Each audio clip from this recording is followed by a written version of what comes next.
রান্না খুবই সিম্পল। এই যে এখানে ডিম মাছ ভাজা, ডিম ভাজা, আর এখানে হচ্ছে আলু। মশলাপাতি দেওয়া আছে, এটা একসাথে দেব। আলুর মধ্যে ডিম মাছ দেওয়া হবে।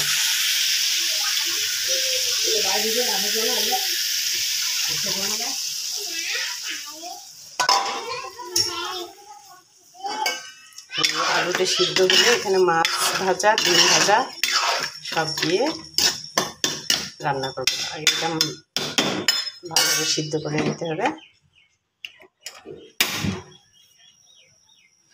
শাকটা শুধু আমি আলাদা ভাজা করব।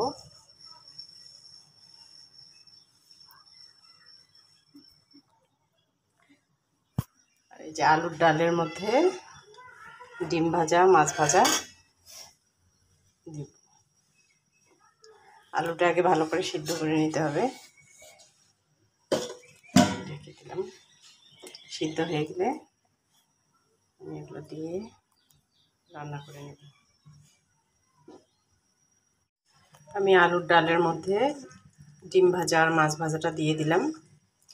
অনেক এটা কিছুক্ষণ রান্না করে তারপরে আমি নামিয়ে নেব।